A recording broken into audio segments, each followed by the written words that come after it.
We understood that I have done things kind of in our own way, let's say, especially internally speaking. But then I was very grateful that I did it at the very beginning, because that allowed me to improve, especially with so sensitive information.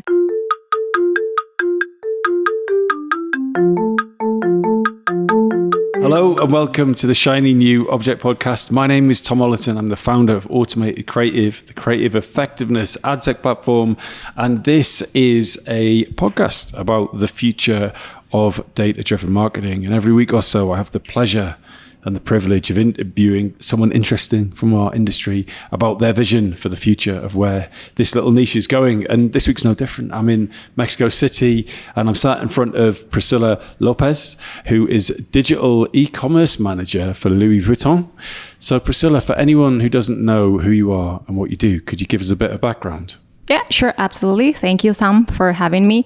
I am Priscila Lopez. I am Mexican, living in Mexico City, and I am in charge of the digital and e-commerce platform for Louis Vuitton in Mexico. And going a little bit back on my where my experience started, it was back in 2013 in New York City, where I had the first contact with the digital ecosystem, the digital world in a company that was called Surgo Group, and they were basically doing selling data for different industries, mainly the services industries. Then when I came back to Mexico in 2015, I started working for Access Distance, which is one of the world's leaders providers of medical assistance and travel insurance.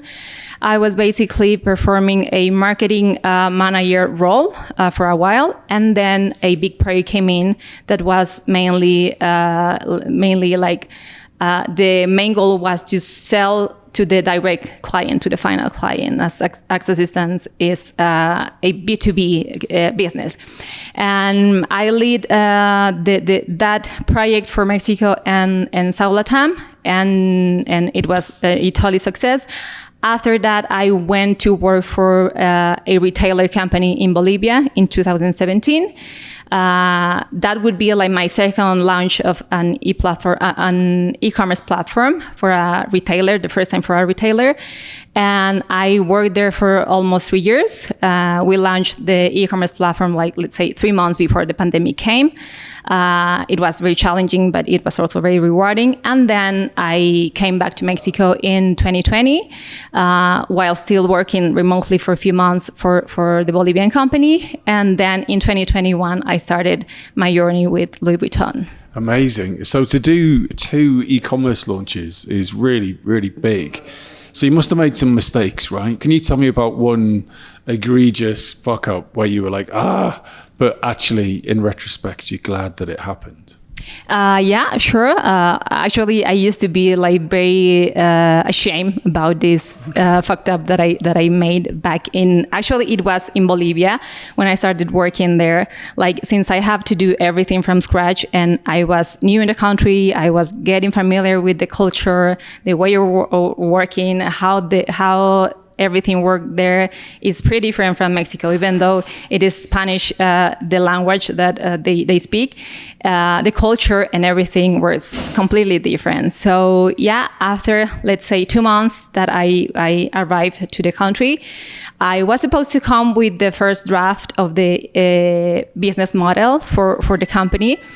And I thought that I was doing an amazing job by doing the research of the market and also the internal assessment, interviews and everything. But then when I came to the room in the meeting to present my first draft of what would be the business model, the stakeholders were surprised because for them, it didn't make any sense. It's because, and then after a long conversation, we understood that I have done things in our own way, let's say, especially internally speaking, because the approach that I used to gather all the information and data, it wasn't the right one. So I was getting fluffy information that I wasn't aware of. And yeah, somehow they understood and they were patient because I was pretty new in the company. I was the only foreign, inside there. And they took also the responsibility that they didn't brief me good enough to let me know that things were kind of different there. And yeah, it took me several weeks to recover me from this professional trauma, because I thought that it was the beginning, so I already messed it up, and I wasn't capable of doing or playing that big role. But then I was very grateful that I did it at the very beginning, because that allowed me to improve my work and to improve my methodology of assessing internal things, especially with so sensitive information.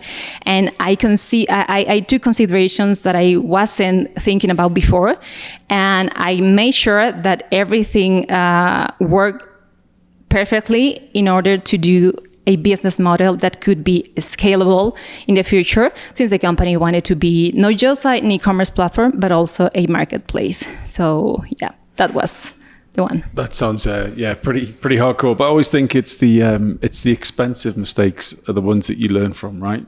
Mistakes that don't cost you very much, you just keep on doing it because it doesn't cost you, right?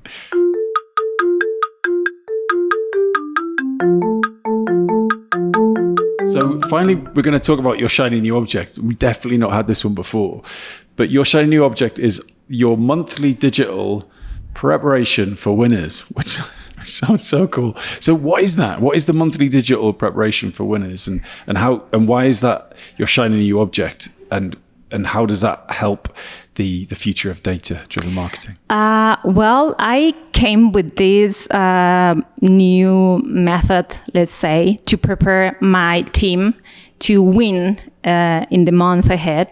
So we review our targets on a monthly basis, and we set ourselves for success.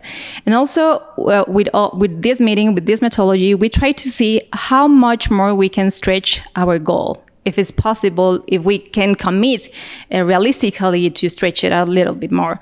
And it consists in a monthly meeting that we have a few days before the month starts. And I print two pages for each member. One is divided in segments, and everyone needs to write down what is the situation currently.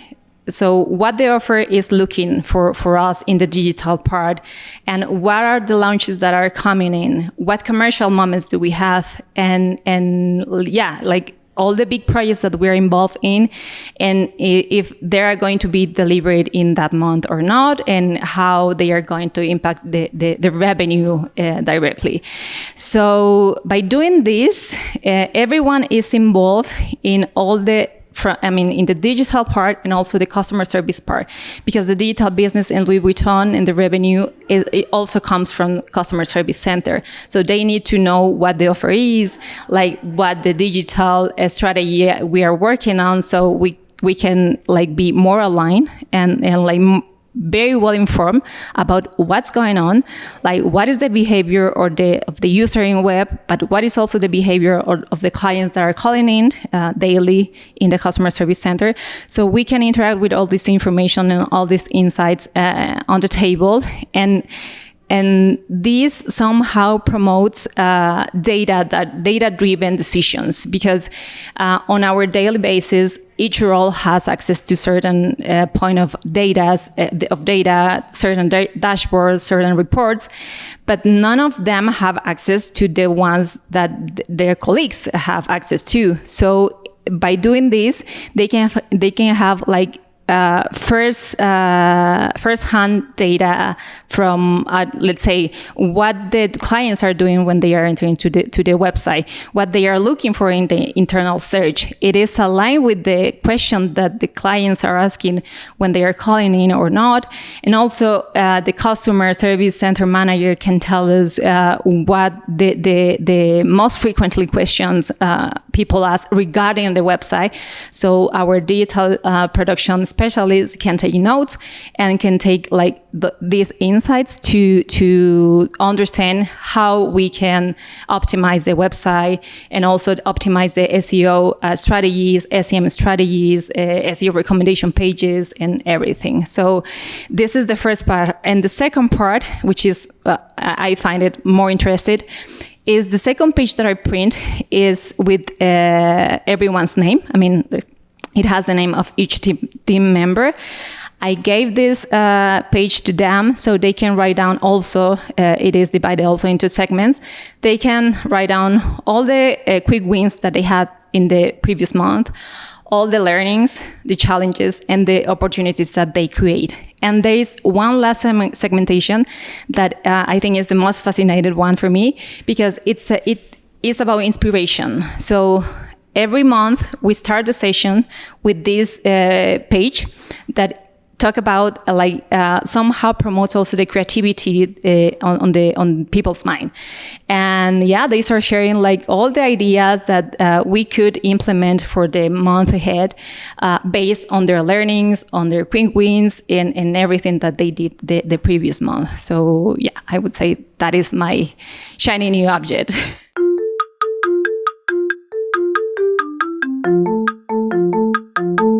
This episode of the Shiny New Object podcast is brought to you in partnership with MadFest. Whether it's live in London or streamed online to the global marketing community, you can always expect a distinctive and daring blend of fast-paced content, startup innovation pitches, and unconventional entertainment from MadFest events. You'll find me causing trouble on stage, recording live versions of this podcast, and sharing a beer with the nicest and most influential people in marketing. Check it out at www.madfestlondon.com.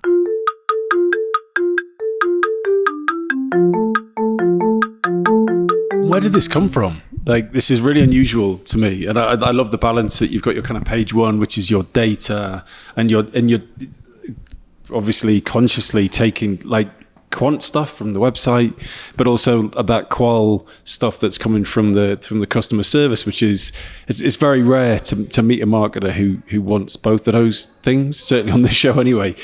So you've got this kind of this basket of data, and then the next page with your quick wins and your challenges and your opportunities, like really getting to the point. But then the final inspiration and creativity, it's a very comprehensive but also quite an exciting way to plan the month ahead. Where did it come from?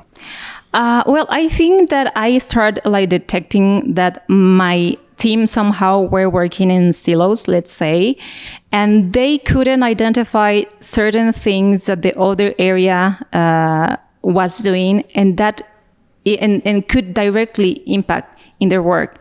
So now that they have this broader view and big picture of what's going on around all the business, the whole digital business, somehow they start connecting the data and dots and like start perceiving trends and behaviors on clients that somehow they try to predict what the client is going to do in the next months, based on all this data that we are sharing.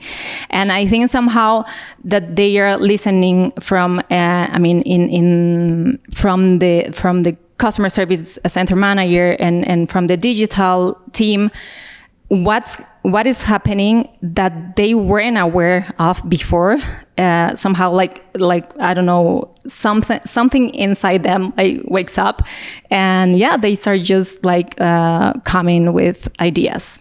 And how does it actually work? So you say you print it out on paper? Yes. And then 2 pages. The first day of the month, you put it out, and is it a pre-read, or does everyone read it together in no, the room? it is already scheduled. Actually, it's scheduled for the rest of the year. So I took 2 hours of their time, few days before the month ahead start. So, and we opened the session first with the learnings from the month before. Just one-on-one. As yes. opposed to No. There's everyone there. Okay. Everyone there, so everyone can hear. And actually, they feel very comfortable like sharing all their new ideas and also the pain points that they had in the previous month. And so what, obviously we can't talk about any commercially sensitive information here, but I'm curious to know what has come out of this process that surprised you? where you thought, oh, I'm glad we did that because I wouldn't have known it otherwise? Yeah, let's say mainly in the merchandising position. I would say that somehow the offer that we had, it wasn't completely aligned with the market, but it was kind of difficult for us to understand like why, if I don't know, if last year was working well. So we tried to replicate almost the same. But yeah, so with these meetings and this preparation, we realized that somehow we were like misleading the offer, and yeah, the e-merchandising especially like realized that the offer was lacking of certain categories that were weaker, and that they need to like somehow be richer for the audience out there.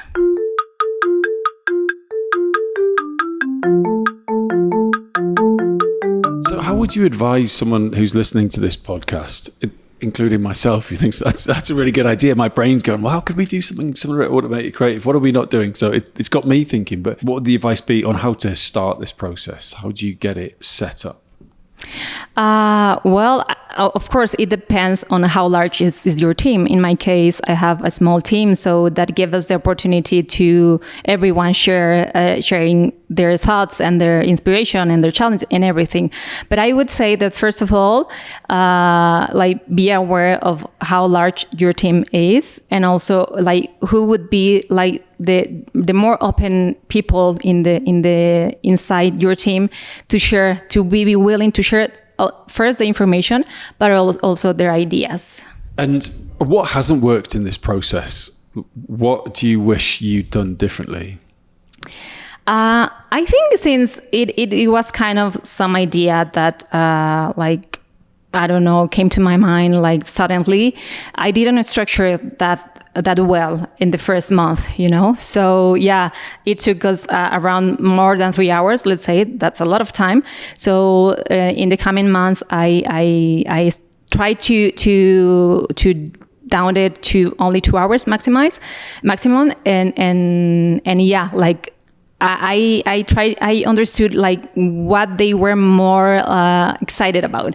And for example, they were more excited about inspiration. So I try to concentrate more on that and less on the other segments. So unfortunately, we're coming to the end of the podcast now, but thank you so much for sharing about the monthly digital preparation for winners. I just love the positivity of using the word winners in the title of this process. It's brilliant. If someone wants to get in touch with you to discuss anything that we've covered in the podcast today, where is a good place to do that? And what makes a message that you will actually reply to?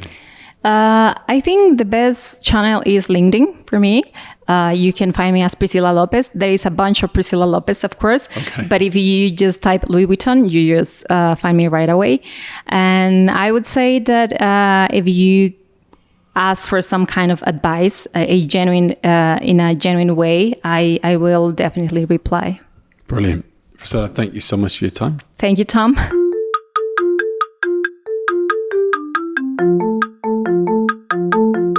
Hi, just before you go, I'd really appreciate it if you could take the time to write a review of the shiny new Object podcast on Apple Podcasts or iTunes, whatever it's called these days, or whichever podcast provider you use. We're an indie podcast, so it would go a long way for us if you could just share the word and give us a bit of a support on those channels. That'd just be fantastic. If you haven't got time, that's also cool. And yeah, if you could tell your colleagues about the podcast, and also, if possible, don't forget to subscribe. And I'd love to hear your feedback. If you'd like to speak on the podcast or be a guest, or you think I'm asking the wrong questions, anything, I'd be super interested to hear what you think. So please email me at tom@automatedcreative.net. That's TOM at, I'm not going to bother spelling it. Anyway, you'll work it out. Thanks so much.